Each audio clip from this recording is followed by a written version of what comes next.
Joe! Joe! Where are you? Cried Meg at the foot of the garret stairs. Here, answered a husky voice from above, and, running up, Meg found her sister eating apples and crying over the air of Redcliffe, wrapped up in a comforter on an old three-legged sofa by the sunny window. This was Joe's favorite refuge, and here she loved to retire with half a dozen russets and a nice book, to enjoy the quiet and the society of a pet rat who lived nearby and didn't mind her a particle. As Meg appeared, Scrabble whisked into his hole. Joe shook the tears off her cheeks and waited to hear the news. Such fun! Only see! A regular note of invitation from Mrs. Gardiner for tomorrow night, cried Meg, waving the precious paper and then proceeding to read it with girlish delight.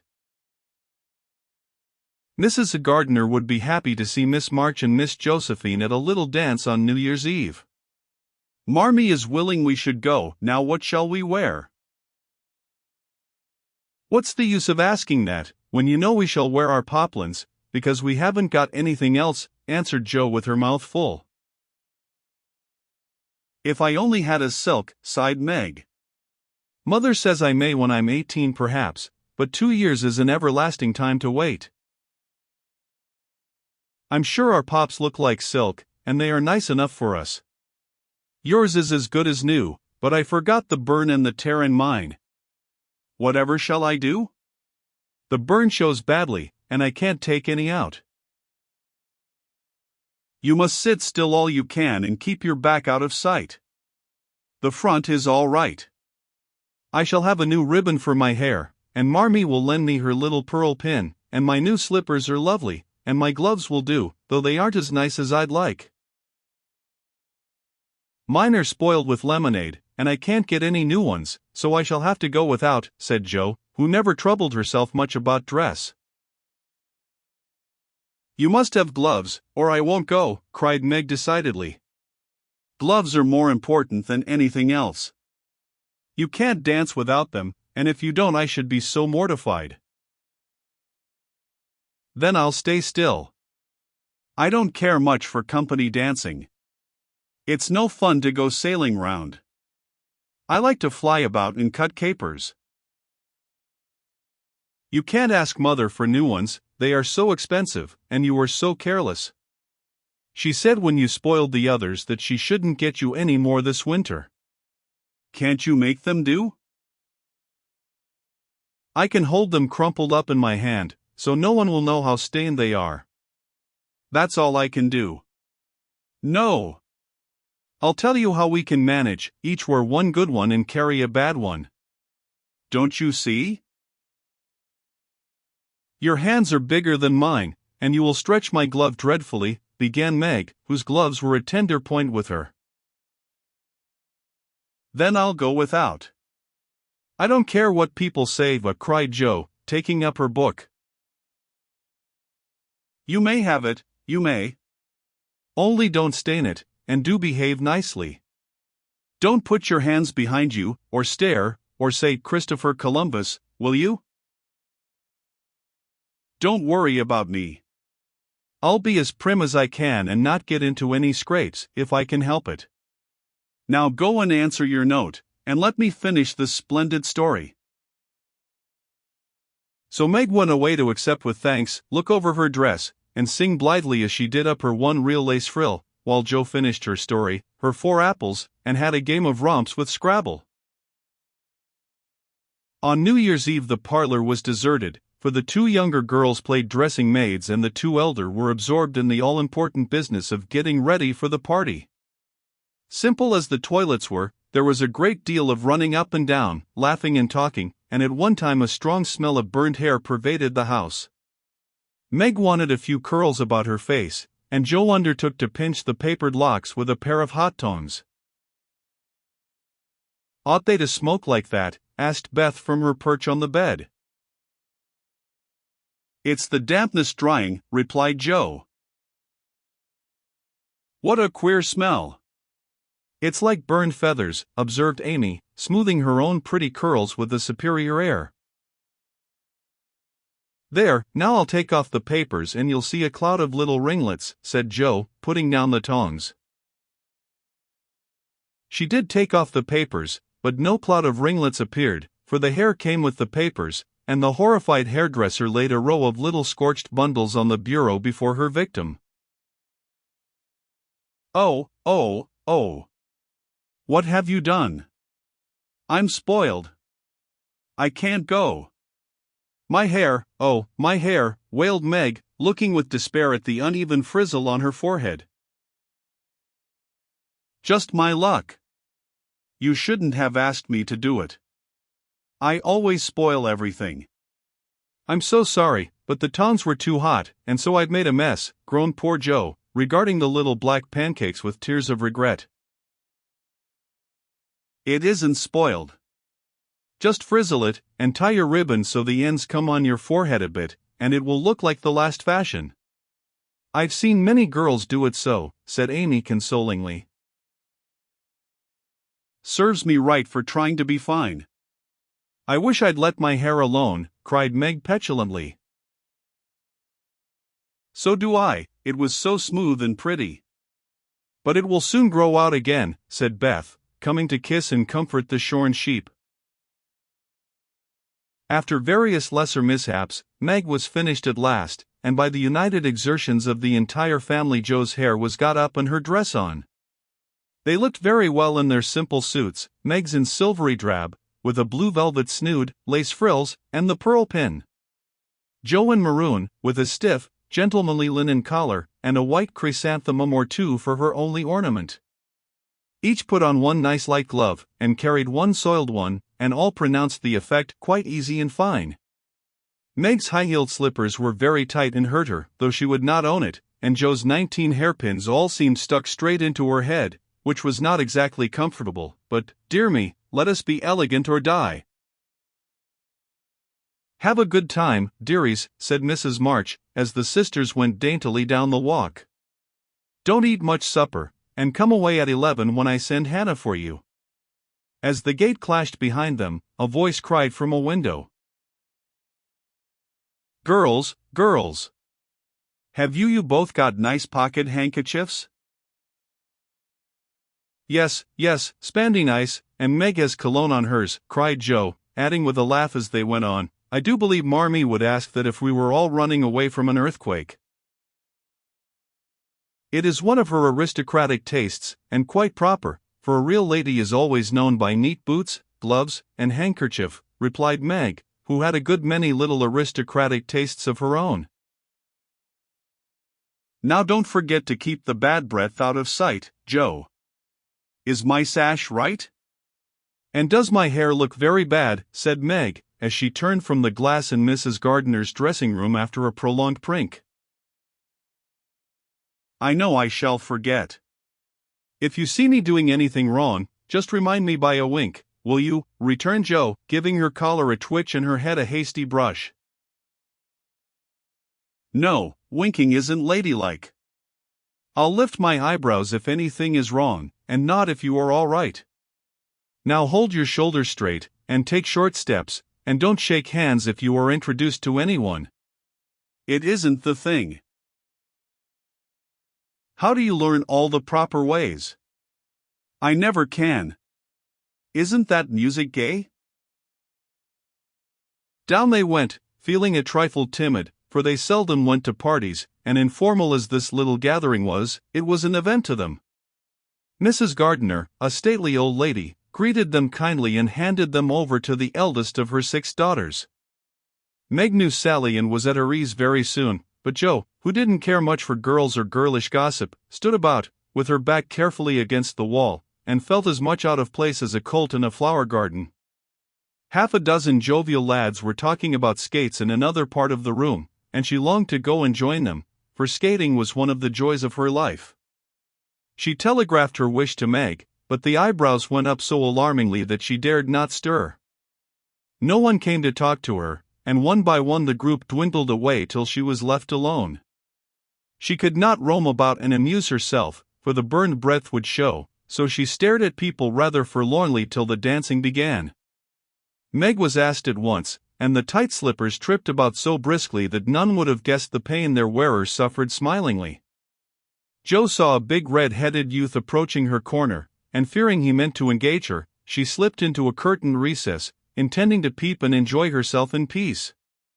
Unfortunately, another bashful person had chosen the same refuge, for, as the curtain fell behind her, she found herself face to face with the Lawrence boy.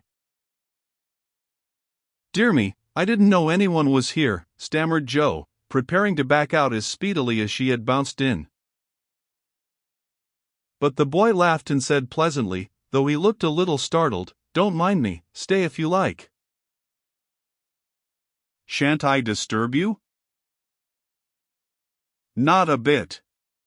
I only came here because I don't know many people and felt rather strange at first, you know." "So did I. Don't go away, please, unless you'd rather." The boy sat down again and looked at his pumps, till Jo said, trying to be polite and easy, "I think I've had the pleasure of seeing you before. You live near us, don't you?" "Next door." And he looked up and laughed outright, for Joe's prim manner was rather funny when he remembered how they had chatted about cricket when he brought the cat home. That put Jo at her ease, and she laughed too, as she said, in her heartiest way, "We did have such a good time over your nice Christmas present. Grandpa sent it." "But you put it into his head, didn't you, now?" "How is your cat, Miss March?" asked the boy, trying to look sober while his black eyes shone with fun. "Nicely, thank you, Mr. Lawrence." "But I am not Miss March, I'm only Jo," returned the young lady. "I'm not Mr. Lawrence, I'm only Laurie." "Laurie Lawrence, what an odd name." "My first name is Theodore, but I don't like it, for the fellows called me Dora, so I made them say Laurie instead." "I hate my name, too, so sentimental. I wish everyone would say Jo instead of Josephine. How did you make the boys stop calling you Dora?" "I thrashed M." "I can't thrash Aunt March, so I suppose I shall have to bear it." And Jo resigned herself with a sigh. "Don't you like to dance, Miss Jo?" asked Laurie, looking as if he thought the name suited her. "I like it well enough if there is plenty of room, and everyone is lively. In a place like this I'm sure to upset something, tread on people's toes, or do something dreadful, so I keep out of mischief and let Meg sail about." "Don't you dance?" "Sometimes.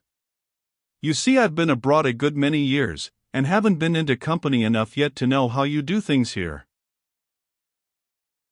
"Abroad?" cried Jo. "Oh, tell me about it. I love dearly to hear people describe their travels." Laurie didn't seem to know where to begin, but Joe's eager question soon set him going, and he told her how he had been at school in Vevey, where the boys never wore hats and had a fleet of boats on the lake, and for holiday fun went on walking trips about Switzerland with their teachers. "Don't I wish I'd been there," cried Jo. "Did you go to Paris?" "We spent last winter there." "Can you talk French?" "We were not allowed to speak anything else at Vevey." "Do say some. I can read it, but can't pronounce." "Quelle mama cette jeune demoiselle en les pantoufles jolies?" "How nicely you do it. Let me see, you said, who is the young lady in the pretty slippers, didn't you?" "Oui, mademoiselle." "It's my sister Margaret, and you knew it was. Do you think she is pretty?" "Yes, she makes me think of the German girls. She looks so fresh and quiet, and dances like a lady." Jo quite glowed with pleasure at this boyish praise of her sister, and stored it up to repeat to Meg.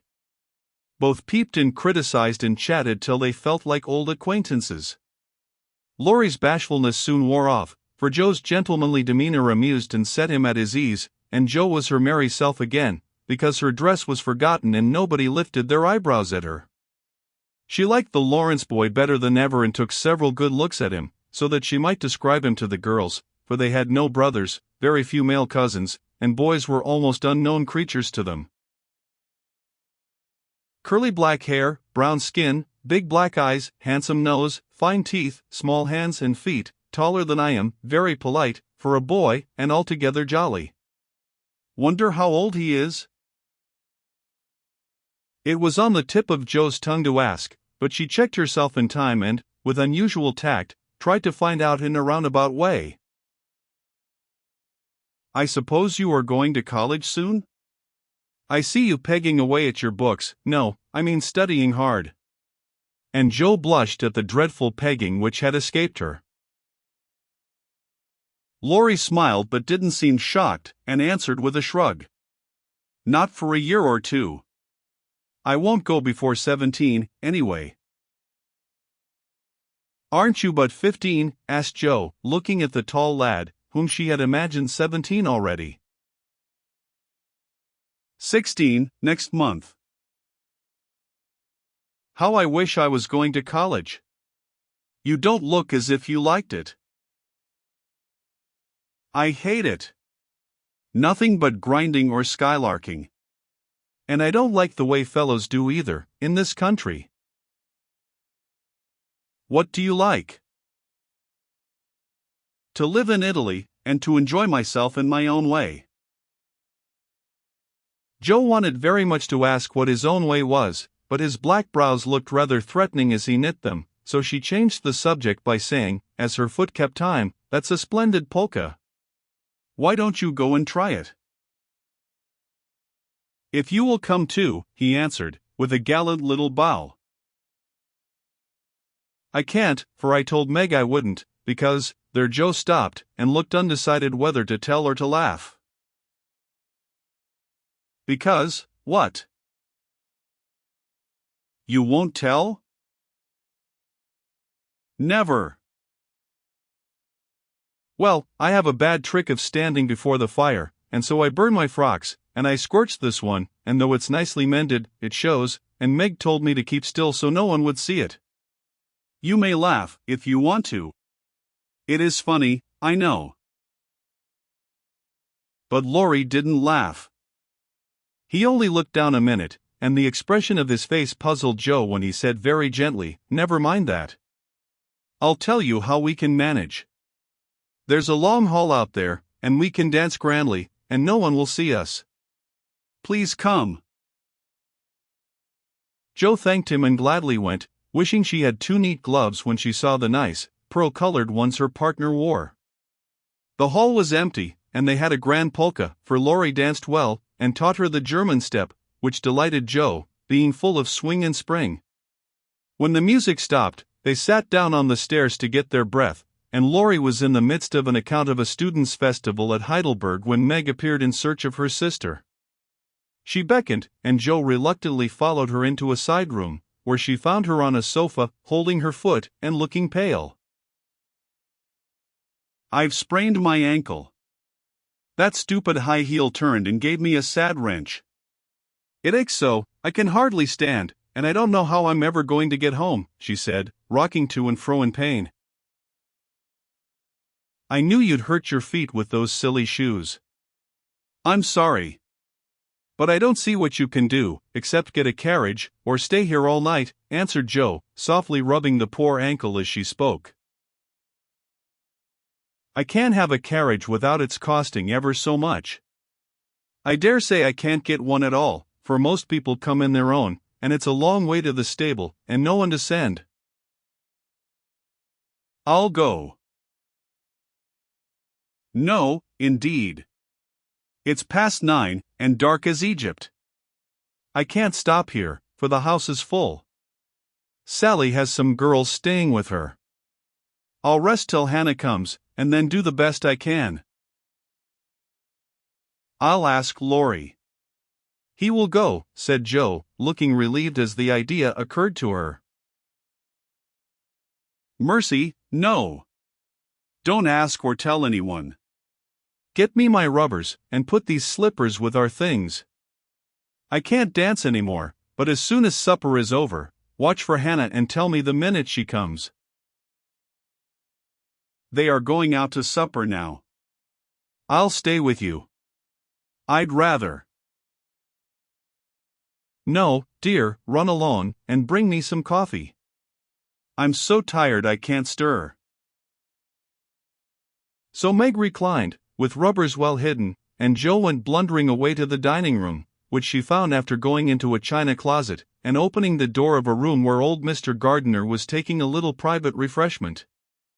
Making a dart at the table, she secured the coffee, which she immediately spilled, thereby making the front of her dress as bad as the back. "Oh, dear, what a blunderbuss I am," exclaimed Joe, finishing Meg's glove by scrubbing her gown with it. "Can I help you?" said a friendly voice. And there was Laurie, with a full cup in one hand and a plate of ice in the other.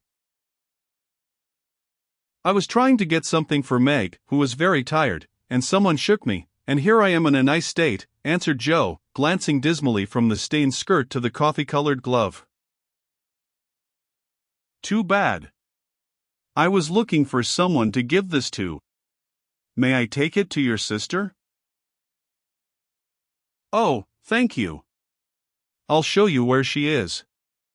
I don't offer to take it myself, for I should only get into another scrape if I did." Joe led the way, and as if used to waiting on ladies, Laurie drew up a little table, brought a second installment of coffee and ice for Joe, and was so obliging that even particular Meg pronounced him a nice boy.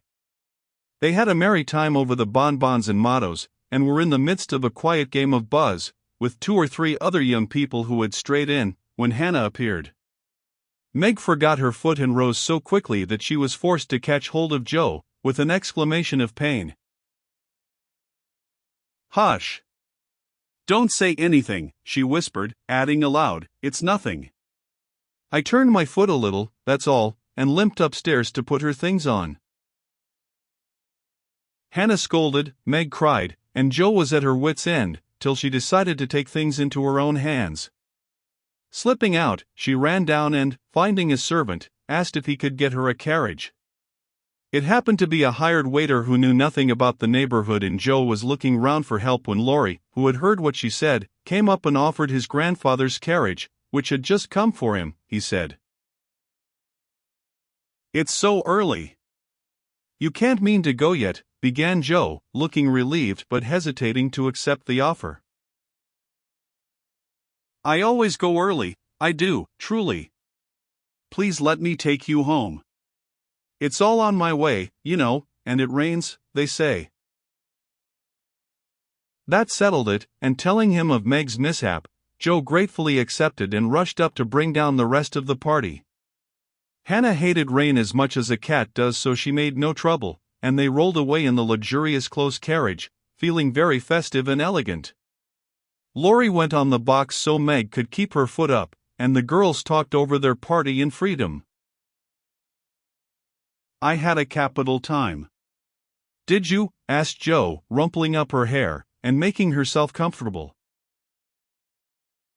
"Yes, till I hurt myself.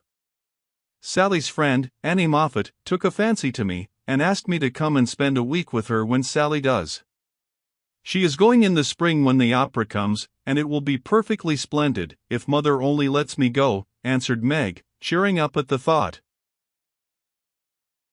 "I saw you dancing with the red-headed man I ran away from.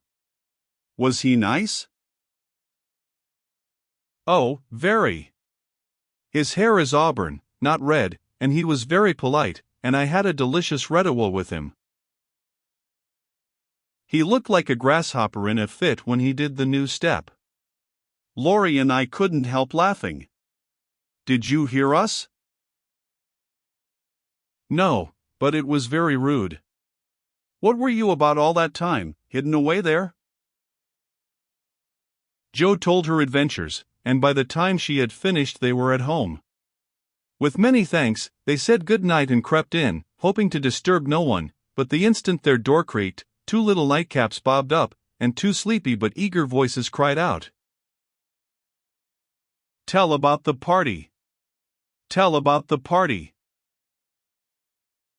With what Meg called a great want of manners, Joe had saved some bonbons for the little girls, and they soon subsided, after hearing the most thrilling events of the evening. "I declare, it really seems like being a fine young lady, to come home from the party in a carriage and sit in my dressing gown with a maid to wait on me," said Meg, as Joe bound up her foot with arnica and brushed her hair.